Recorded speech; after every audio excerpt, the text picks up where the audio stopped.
Ayaw nila kay Marcos dahil mayaman ang mga Marcos bago pa nila pasukin ang politika. Sila lang naman ang abogado ng royal family na Talyano. Ang mga Talyano, sila lang naman ang nagmamay-ari ng buong Pilipinas noong unang panahon. Ang pangalan pa dati ng bansa natin ay Maharlika. Alam nyo ba na ang binabayad kay Marcos ay tone-tonelada na mga ginto? Ayaw nila kay Marcos dahil bata pa lamang ito ay nakasuhan na ng murder. Estudyante pa lang siya noon nang abugas siya. Alam nyo ba na hindi siya kumuha ng abogado para ipagtanggol ang kanyang sarili? At siya na mismo ang nagligtas sa kanyang sarili. At kinatigan naman ito ng korte. Ang sabi pa nga ng isa sa mga hukom na si Sergio Osmeña na malaki ang may-aambag ng batang ito sa ating bansa. Ayaw pa rin nila kay Marcos dahil siya lang naman ang may pinakamataas na marka sa kasaysayan ng abogasya dahil ang grado nito ay halos 100%, kaya naman ito pinagdudahan at pinaretake ito sa kanya sa pamamagitan ng oral examination sa loob mismo ng korte at nakakuha pa rin siya ng grado na 95% na pinakamataas pa rin sa kasaysayan ng abogasya. Ayaw pa rin nila kay Marcos sapagkat siya lang naman ang pinakabatang politiko na nanalo bilang mayor, congressman, gobernador at senador. Ayaw pa rin nila kay Marcos sapagkat noong siya ay presidente na ang Pilipinas, tayo ang #1 na exporter ng bigas at asukal sa ibang bansa. Sa ngayon ay tayo na ang sinusuplayan ng Thailand. Ayaw pa rin nila kay Marcos dahil siya lang naman ang nagtayo ng Manila International Airport na pinalitan ng pangalan ng mga Aquino ng NAIA na ang ibig sabihin ay Ninoy International Airport.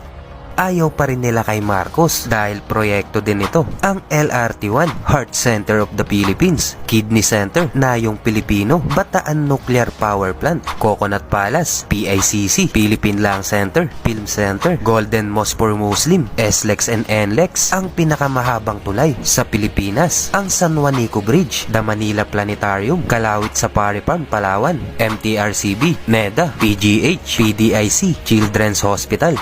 Ayaw pa rin nila kay Marcos dahil tayo lang naman ay isa sa may pinakamalakas na war weapon sa buong mundo. Meron tayong sariling missile launcher na tinawag na Bongbong 1. Meron tayong 35 na FA Crusaders, 37 na F5 jets, Santa Barbara, first rocket launcher sa Pilipinas, Blue Diamond, first steam jet fighter sa Pilipinas. Ayaw pa rin nila kay Marcos sapagkat noon ay mahigpit na ipinagbabawal ang mga droga at ang pag-inom sa mga tabi ng kalsada at hindi rin pwedeng bumili ang mga foreigners ng real estate sa Pilipinas. Ayaw pa rin nila kay Marcos sapagkat siya lang naman ang presidente na walang kodigo kapag ito ay may speech. Ayaw pa rin nila kay Marcos sa dami ng pinatayo nitong eskwelahan, mga national schools at universidad, 37 na national school at 47 na university.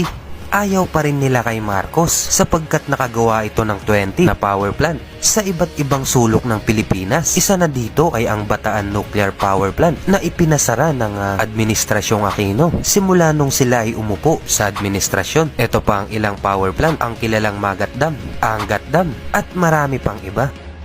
Ayaw pa rin nila kay Marcos sapagkat nakapagpatayo ito ng mahigit na 20 na mga tulay sa Pilipinas. Kasama na dito ang San Juanico Bridge, Patapat Viaduct, Buntun Bridge, Mactan at Mandawi Bridge, Candaba Viaduct at marami pang iba. Ayaw talaga nila kay Marcos dahil ito ang mga naipasa niyang batas, ang POEA, the National Manpower and Youth Council na ngayon ay TESDA, SSS, GSIS, Pag-asa, NAWASA, Pag-ibig, Death Penalty, National Home Mortgage, PAGCOR at 13th Month Pay.